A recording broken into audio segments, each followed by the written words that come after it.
Շնորհակալություն ազգային ժողովի արգելի փոխնախագահ, արգելի գործընկերներ, շատ կարևոր հարց են քննարկում Հայաստանի Հանրապետությունում օրենքի գերակայության, մարդու իրավունքների ժողովրդավարության զարգացման տեսանկյունից Բարձրագույն դատական խորհուրդը առանցքային դեր ունի եւ շատ կարևոր է ճիշտ ընտրություն կատարել Բարձրագույն դատական խորհրդում անդամների հարցում եւ Տիկին Հարությունյանն ես հաջողություն եմ մաղթում այս գործում, բայց ձեր թույլտվությամբ այս թեմայից պիտի շեղվեմ եւ մեկ այլ հարցի անդրադառնամ, որը վերջին շաբաթվա ընթացքում լրատվական հանրային դաշտում ինչ որ քննարկումների առիթ էր դարձել։ Հարգելի գործընկերներ, ես վստահ եմ դուք գիտեք թե ինչ բան է իսպանական ամոթը։ Երբ ուրիշի փոխարեն հոգեբանական երևույթ է, երբ ուրիշի փոխարեն ամաչում ես։ Մի բան է իսպանական ամոթը, մեկ այլ բան է իսպանական ամոթը Իսպանիայում։ Նախորդ շաբաթ Վալենսիայում, Իսպանիայի Վալենսիա քաղաքում տեղի էր ունենում Եվրոպայի ամենամեծ քաղաքական ընտանիքի Եվրոպական ժողովրդական կուսակցության համագումարը, որին Եվրանեստ խորհրդարանական վեհաժողովի պատվիրակության կազմում հրավիրված ենք մասնակցելու ես եւ Տիկին Մարիա Կարապետյանը։ ԵԺԿ-ն Հայաստանում ունի երկու ասոցիացված դիտորդ անդամներ, դա Հայաստանի Հանրապետական կուսակցությունն է եւ Ժառանգություն կուսակցությունը։ Եվ այս կուսակցությունների ներկայացուցիչները եւս մասնակցում էին կոնգրեսին, պատիվ ունեմ խմբակցության ղեկավար Հայկ Մամիջանյանը եւ Ռաֆի Հովհաննիսյանը։ Հիշում եք, այդպիսի քաղաքական գործիչ կար, որը 2013 թվականի Սերժ Սարգսյանի հիմնական քաղաքական մրցակիցն էր, հետո հանուն Սերժ Սարգսյանի աղոթեց Ծիծեռնակաբերդում Վովա Գասպարյանի հետ, հետո 2017-ին Քոչարյանի խմբակցության ղեկավար Սեյրան Օհանյանի դաշնակիցն էր, այդ քաղաքական գործիչը կա եւ ներկայացնում էր իրենց կուսակցությունը այդ համագումարում։ Համագումարի մեկնելուց առաջ մենք իմացանք, որ մի քանի падգամավորներ Եվրոպական պարլամենտի անդամներ որոշել են Հայաստանի վերաբերյալ բանաձև ներկայացնեն համագումարի դատին, որի տեքստին մենք ծանոթացել ենք մեկնելուց առաջ եւ բավականին լավ բանաձև էր։ Իհարկե մենք չենք կարող որևէ կերպ դեմ լինել նման բանաձևի ընդունմանը, մասնավորապես բանաձևը խոսում էր Հայաստանում ժողովրդավարական առաջընթացի, մարդու իրավունքների, օրենքի գերակայության բնագավառում ռեֆորմների մասին, Եվրոպական միության հետ մերձեցման մասին, մեր ընդունված օրենքներ գովաբանվում վերջերս, ՍԵՊԱ-ի կիրարկման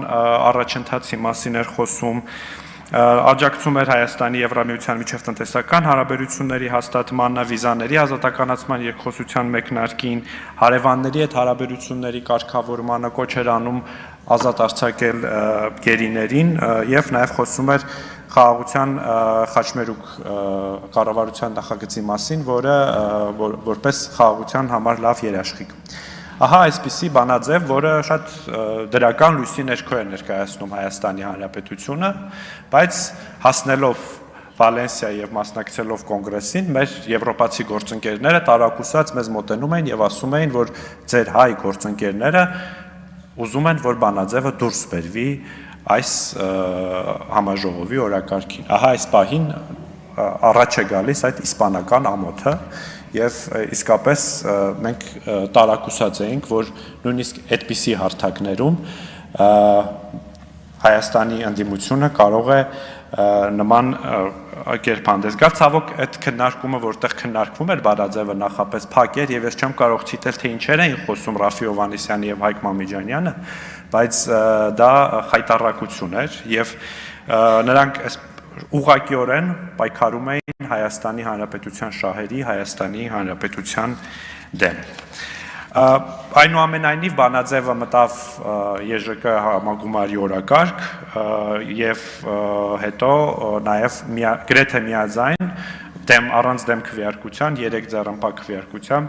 ԵԺԿ-ն ընդունեց այդ բանաձևը։ Դրանից առաջ էլ մեր գործընկերները մոտենում եւ ասում էին, որ ձեր հայ գործընկերները մոտենում են եւ ասում են խնդրում ենք դեմ քվեարկեք, բայց փաստորեն որևէ մեկին համոզել չի հաջողվել, որպեսզի այդ բանաձևին դեմ քվեարկեն։ Հիմա այսպես բանով ամբողջ հանրապետական կուսակցությունով Հայկ Մամիջանյանով, Արմեն Աշոտյանով, մերժված Սերժ Սարգսյանով լծվել են այդ բանաձևը դատապարտելու գործընթացին, ասում են թե այդ բանաձևը գրվել է ԿՊ գրասենյակներում, շատ տարակուսելի է այս պնդումը, որովհետև այդ Պարագայում, օրինակ Եվրոպական պարլամենտի բանաձևերը եւս գրվում են ԿՊ գրասենյակներում։ ԿՊ գրասենյակում է օրինակ մշակվում Միացյալ Նահանգների հետ ռազմավարական գործընկերության փաստաթուղթը, ԿՊ գրասենյակում են գրվում լրագրողներ առանց սահմանների կազմակերպության զեկույցները, Freedom House-ի զեկույցները, Transparency International-ի զեկույցները, փաստորեն այս բոլոր Հայաստանի ժողովրդավարության մարդու իրավունքների բնագավառում ձեռքբերումների վերաբերյալ զեկույցները մեր գրասենյակում է գնում, ինչը փաստորեն աշխարհի ամենաուժեղ կուսակցությունն ենք մենք եւ մեզանից իսկապես պետք է անհանգստանալ։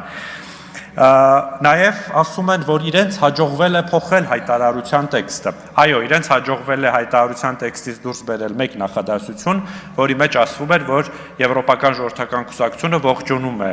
Հայաստանի վարչապետ Նիկոլ Փաշինյանի իրական Հայաստանի գաղափարախոսությունը, սա իսկապես նրանց հաջողվեց եւ իրենց հաջողվել է մի զեկույցի հղում բերել այդ բանաձևի տեքստ, որտեղ կար Արմեն Աշոտյան բառակապակցությունը։ Սա է իրենց հաջողածը։ Հա, ու ասում են, որ Եվրոպական միության հետ մենք ենք, որ հարաբերությունները զարգացրել ենք, մենք ենք, որ ստորագրել, բանակցել եւ ստորագրել ենք ՍԵՊԱ-ն։ Միշտ մոռանում են եւ այսպես ժողովրդի ողջախոհության բանն է, ողջախոհությունն են կասկածի տակ դնում, իսկ ինչի արդյունքում ՍԵՊԱ-ն բանակցվեց եւ ստորագրվեց։ Ասոցիացիան համաձայնագրի չստորագրման 2013 թվականի սեպտեմբերի 2-ը որևէ մեկը չի մոռացել։ Բայց ես կարծում եմ, որ հանրապետականներին այս բանաձևում հատկապես մեկ պարբերություն էր շատ անհանգստացրել։ Այդ պարբերությունն ասում էր, որ Հայաստանը հեռատես քայլեր է կատարում դառնալու ավելի սուվերեն եւ ժողովրդավար երկիր առանց անցյալի կախվածություններից, մասնավորապես Ռուսաստանի կախվածությունից։ Եվ վստահ եմ, որ սա էր հատկապես անհանգստացնում հանրապետականներին, որովհետև այդ նույն օրերին հանրապետական կուսակցության պատվիրակությունը մասնակցում էր Եդինայա Ռոսիայի կոնգրեսին եւ խրոխտ ելույթներ էր ունենում։ Ուրեմն մենք անընդհատ քաղաքական որպես հայտարարություններ ասում ենք, որ այս ուժերը պայքարում են Հայաստանի Հանրապետության ինքնիշխանության դեմ, Հայաստանի Հանրապետության շահերի դեմ։ Ես եւ Տիկին Կարապետյանը ականատես եղանք դա գործողության մեջ, in action, թե ինչպես է դա կատարվում նման հարթակներում, եւ դա աննկատ չմնաց եվրոպացի քաղաքական գործիչների ավելի քան 80 կուսակցության ունեցող Եվրոպական ժողովրդական կուսակցության ընտանիքի կողմից եւ ես ուզում եմ շնորհակալություն հայտնել մեր եվրոպացի գործընկերներին, որ հետեւողական են եւ տեսնում են թե Հայաստանում ինչ է կատարվում եւ արձանագրում են դա եւ ես կարծում եմ այս մեր ընդդիմադիր հատվածի նման գործելակերպը նույնիսկ արդեն ամոթի